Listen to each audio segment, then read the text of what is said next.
Hey there, Autism Fitness founder Eric Chessen, leading the movement for movement and bringing you another edition of Autism Fitness Tuesday training, in which I cover a concept or strategy that we use in autism fitness programming and that you can use with your own autism and neurodivergent athletes of all ages and ability levels. Before we get started, two big things. Big thing number one is, if this is content that you enjoy, please definitely subscribe for more, and share this with people in your space who you might think would benefit from it. The second thing is, if you are ready to become an Autism Fitness certified pro anywhere in the world, the link is down in the description below. You can learn more and you can register to join me either virtually or in person for your Autism Fitness certification practical, where you get the hands-on, feet-on, brains-on training that you and your athletes deserve. So in this Autism Fitness Tuesday training, we are going to be talking about things that matter and things that don't matter so much when we are delivering fitness and adapted PE programs. Now, when I say they don't matter that much, it's not that we're ignoring them entirely. It's that these are things that are often considered obstacles to or challenges for delivering great fitness programming. But in reality, they are things that we just have to be considerate of and build our programming and our positive behavior support and our coaching around that. So, as always, we're going to go through it pack profile style. That's physical, adaptive, and cognitive. And those are the three areas of ability that we are always assessing and then addressing when we are developing and implementing our programs. Bonus dog footage in the background, of course. So let's start with the physical. Taking baseline is important. What does that mean? It means assessing the athlete's ability to perform a given exercise. Now, if you're familiar with autism fitness programming, you know that we have our foundational few, our exercises that we use almost in every single athlete's program, not because there aren't dozens and dozens of different choices or different types of exercises. It's not for a paucity of exercise options. It's because we know these have the greatest likelihood to strengthen the athlete in ways that are going to generalize or show up in daily living. And that's why we use, for example, the squat and the press and the push-up and push-up variations and the pull-down and our band rows and our heavy carries, because these fundamental movement patterns are going to give us the most benefit the quickest. When we develop strength, we're going to see a lot more generalizable skills. And that's not always the case with some different exercises or more isolated exercises, cardiovascular. Not that it's not important, but we want to start off with our biggest, most important movements. So we want to take baseline first of at what level each athlete can perform that particular exercise. Oftentimes, we find that the athlete has a particular deficit with that movement. They are clunky with it, or they are going too quickly, or they don't have sufficient strength to stabilize the motion. And that is okay, because we can understand what we need to do from the standpoint of modifying that exercise. Key point there is knowing how to simplify that movement so the athlete can be as controlled and can have the best possible performance technically of that movement, because the better technique is going to yield the better outcome.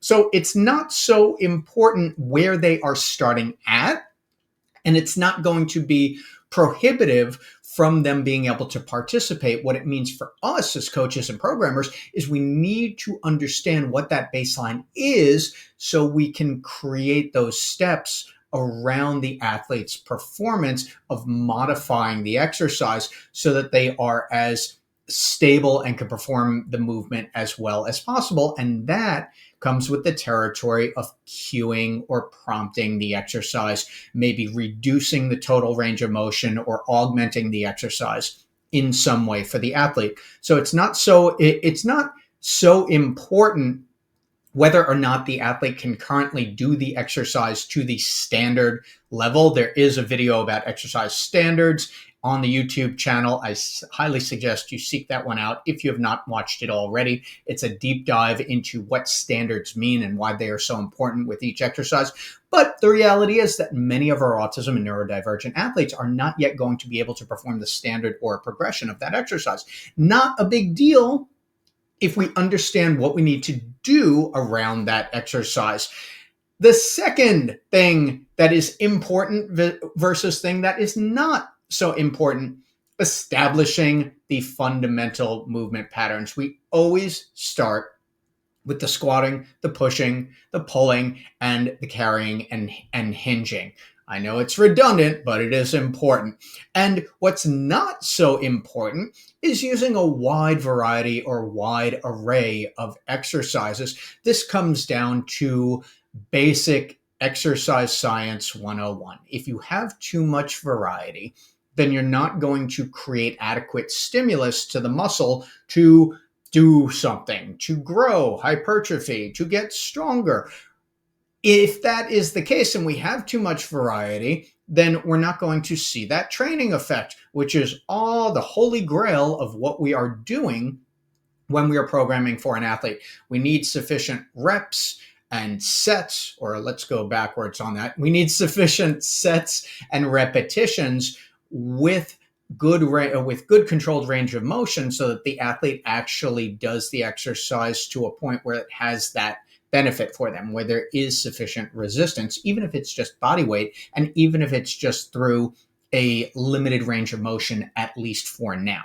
All right. So if we have too much variety and too many different things going on, if we're doing 12 different exercises, but only get one set of each, probably not going to have adequate stimulus to create a training effect. The other thing about variety, even though we're talking about the physical aspect of programming, is that oftentimes it can be overwhelming for an athlete if we have so many different exercises. But if we concentrate on a few key movements, we're likely, well, more than likely, to have a better outcome. So wide array of different movements, not so important at all. In fact, we want to stay away from it. The other factor there is time. How many minutes do we have each week to implement these programs? If it's once a week, 45 minutes, we have to be really careful and decisive about the exercises that are going into that program and the exercises that are not going into that program. The key here is not being creative and not adding in a bunch of exercises that'll look cool for the gram if they're not going to prove functional. Let me tell you what I mean by functional, because that word gets thrown around more than a volleyball in the fitness space. Functional meaning that it's going to produce strength that is meaningful, meaningful meaning that it shows up in daily life. And the only way to do that with scientific validity behind it is to have a certain amount of sets and repetitions performed at a certain level of capability. All right, so we'll get there. So to recap from the physical perspective, what matters, taking baseline. What doesn't matter so much where the athlete's starting at, as long as we know where we're going to begin that exercise for them. What matters is establishing the fundamentals. What doesn't matter so much is that wide variety of exercises. In fact, I definitely caution against it. Okay, let's go to the adaptive functioning.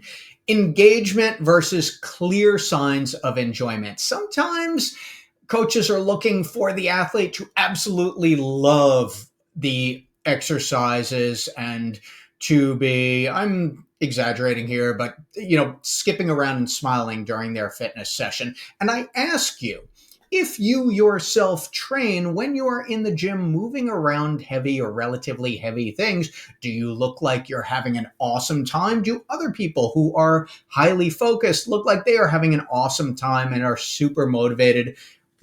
I think sometimes we look at motivation like it has to be this joyous thing. Motivation just means focus. It means the athlete is performing the exercise to the best of their current ability when we are coaching them to do so. And if that's the case, the engagement is the level of motivation that we are looking for.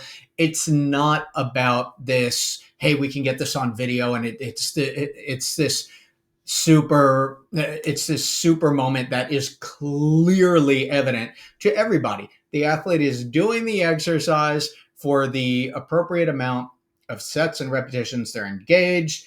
Every rep is within that range that we know they're able to do. That is fine. So we need to also have appropriate expectations around what the athlete's affect is when they are performing this or that particular exercise. I don't think I've ever had an athlete who is laughing and singing while they're doing a really demanding set of standing band rows. Actually, I take that back. I've had a couple athletes who were singing while they were doing band rows, but they were still focused. And that is the point. So the idea of motivation is one sometimes, especially for teens and adults, because we don't want to infantilize them. We want teens and adults to engage the way that teens and adults would, which means they are as focused as they can be. And so the second thing that is important versus a thing that's not so important, offering choice, very important, versus sticking to a very rigid schedule of exercises. And I certainly have been guilty of this in the past, sticking to the exact same order of exercises when I discovered that a lot of motivation has to do with a sense of autonomy, and a sense of autonomy is derived from having choice. So it really doesn't matter if the athlete is doing standing band rows or band pull downs first, or they're going to do their overhead presses before they do their squats. Does not really matter all that much. What matters is that they get to everything. So we don't want to catch ourselves being so rigid about the schedule, rather than we can do most of the exercises in any particular order as long as we're getting to each one that we need to get to for the day. And finally, we get to the cognitive. So we've covered physical, we've covered adaptive, now we're covering cognitive. Using effective language, very important. Not so important, and I get this question. This is an actual question that I get a lot, not just the, oh, let me say that the ether of the internet asks me a lot. No, I get this question a lot. What happens if our athlete is nonverbal or has limited communicative skills? It is not so important whether our athlete is able to verbally communicate. Of course, we do want them to be able to have a way to convey their needs and wants during our session and have as much communication as is available to them. But from the standpoint of exercise and delivering an outstanding program, not really a big deal whether our athlete is verbal or not. What is a big deal is that we have a communication strategy, both towards the athlete, a way to address and a way to coach them that works for their particular profile, and understanding how they communicate as well, whether verbal, nonverbal, paraverbal, etc. So not really all that important, our athlete's communication style or lack thereof, whether it needs to be augmented or not. But what is important is how we interact with that athlete. Are we giving too much information and over coaching, which is a big deal?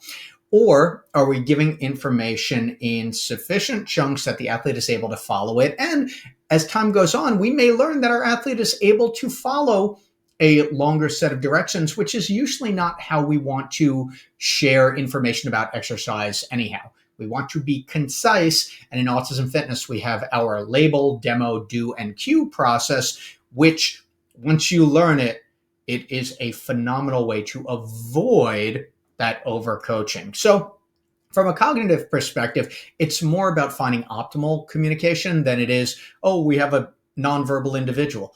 They can still move. Some of my most advanced athletes historically have been nonverbal or have had limited expressive communication. Does not prohibit us from giving them a great fitness experience that is going to result in furthering their independent skills. So those are some things that matter, some things that don't matter so much. And again, when I say they don't matter so much, it just means that they're things we have to be cognizant of and considerate of, but they are not they are not the door slammed shut to providing great fitness and adapted PE for our life skill athletes. Anyway, I hope this has been helpful for you. Again, please like, and here's another thing. If you want me to cover a specific topic about programming, about the pack profile, about coaching, about the athletes that you serve, about starting a program, definitely put it in the comments below. If you're trying some of these things for the first time, I want to know how they're going for you. Put that in the comments below as well. And I will be back with another Autism Fitness Tuesday training. Again, please like, subscribe, and share the Autism Fitness here. And that's all I got. If you're ready to join the movement for movement, head on over to autismfitness.com. I'm Autism Fitness founder Eric Chessen, leading the movement for movement. Thank you for watching.